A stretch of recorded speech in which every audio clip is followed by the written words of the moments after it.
Good morning. At the outset, thank you, Dr. Pandhav sir, and thank you, AIS, for this opportunity. Post-op management, TRAB is the easiest of the things that has been shown, and the problem comes later.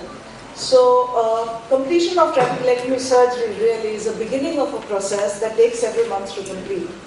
The alterations in blood morphology and aqueous outflow due to the scarring response influences the long-term success, and appropriate management at the appropriate time is essential to ensure a filtering bleb, something like this, which we'd all like to see.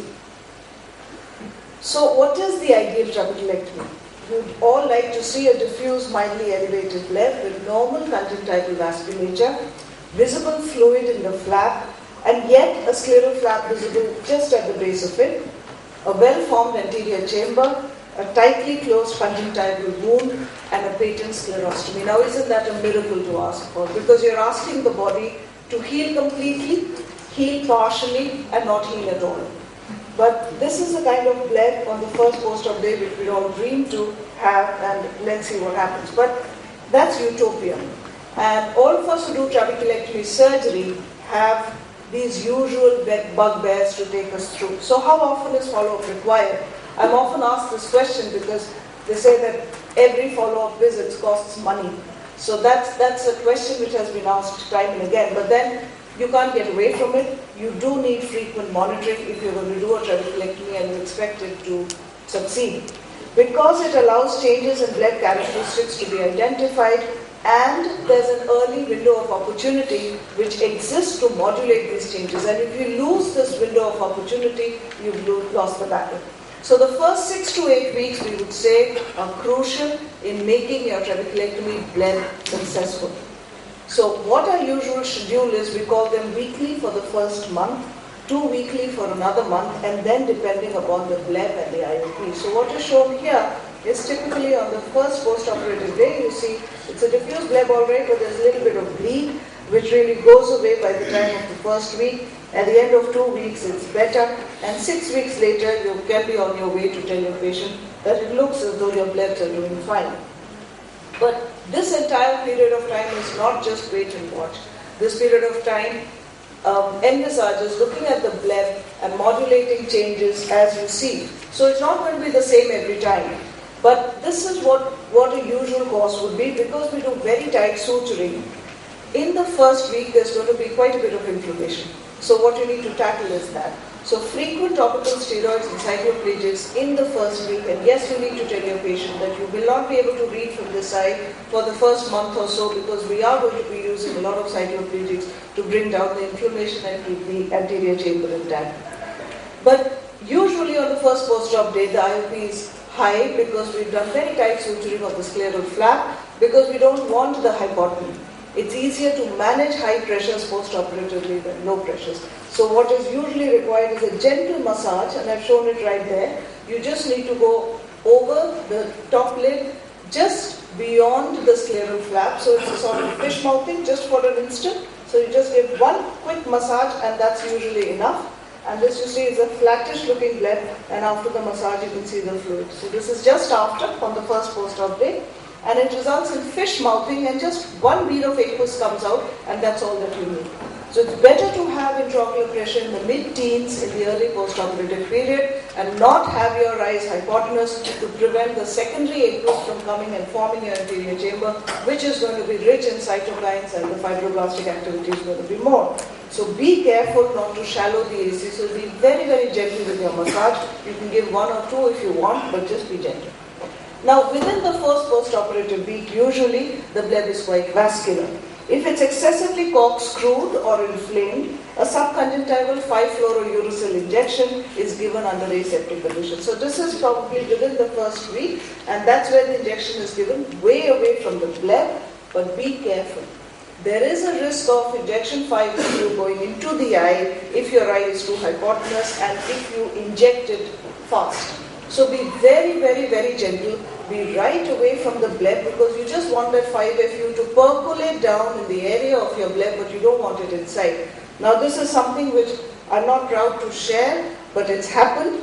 I was too fast probably, and this poor guy suddenly became white as I was injecting it, and your heart is in your mouth when you do something like that. You don't really know what to do. Somewhere in your brain thinks, oh God, now I'm going to land him into a keratoplasty. But this is 1 week later, and 6 weeks later, thankfully, he did clear.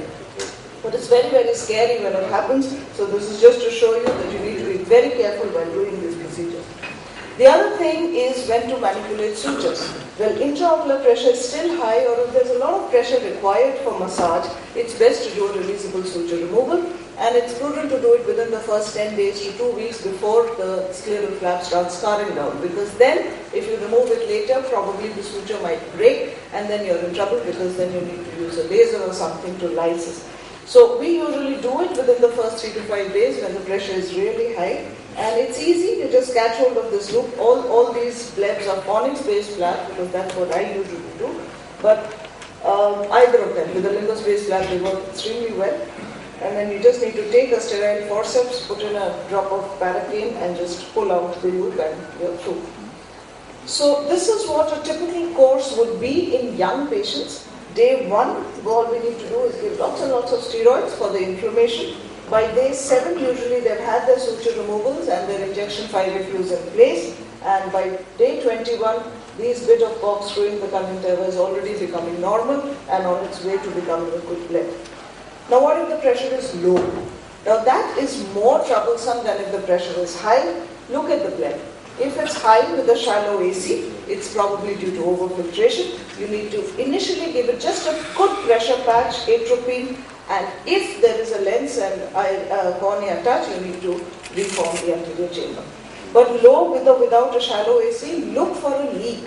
That's most important, and as Dr. Mangia showed that conjunctival retraction on the post-operative period, do a Seedles, look for your leak, and the way to do the Seedles is not to put in a drop of fluorescein, but take a dry strip of fluorescein and just paint that area of the bleb and then look for a leak. And if it's there, that needs to be sutured immediately. Of course, for all low ACs, look behind for a choroidal or a retinal detachment, because those are things which might be overlooked and could be causing your blood pressures. Now, trabeculectomy can be very frustrating. And I came across this wonderful study, really, published in the BJO, and I suggest all of you who are doing trabeculectomy should read it. But I'm putting it here. They looked at 119 trabeculectomies with a minimum of a year's follow-up. 78% required some form of bleb manipulation, which means that what we're doing is not wrong. 49% of blebs needed a massage on day 1. 49%, nearly half, required at least one suture removal by day 7. 31%, that's 1/3, required one 5FU injection by the time it was 2 weeks. And 25%, which is 1/4, required at least one needling and 5FU injection by an average of 43 days, which is about 6 weeks. So post-operative intervention is frequent after glaucoma surgery, and we can't get away from that. It requires an intensive post-operative follow-up.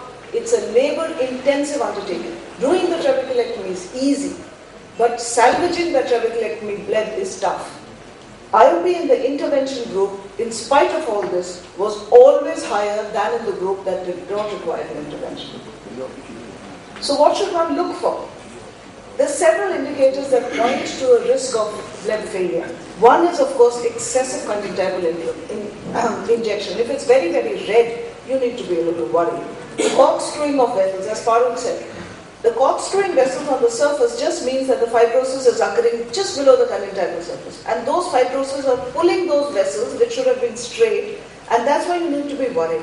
Because you need to intervene right then, make those fibroblasts go away so that that scarring can be reversed. And it can be reversed only in the first early post-operative period. If there's a high bleb phase, it's important to recognize that, and that occurs if your pressures are high. If your pressures are high, ask yourself why.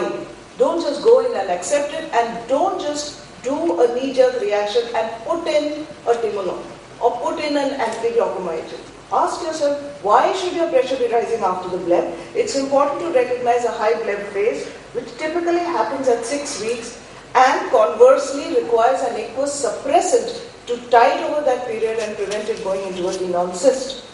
If there's flattening of the bleb, there's inadequate filtration, consider needling. And if the IOP is still high, do a gonioscopy, look at your sclerostomy. Many times you would have something blocking the sclerostomy. That's one iris pillar blocking it, half of it is patent. But you must look at the cause of what is happening, only then you can intervene in time. So in summary, the trabeculectomy is a beginning of a process aimed at achieving a satisfactory bleb morphology and satisfactory intraocular pressure control. But for some trabeculectomies, the post-operative period may involve many interventions. Each of the various interventions has a specific role, either in isolation or in combination.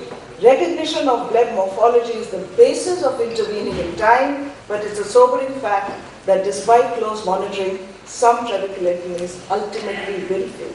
Thank you.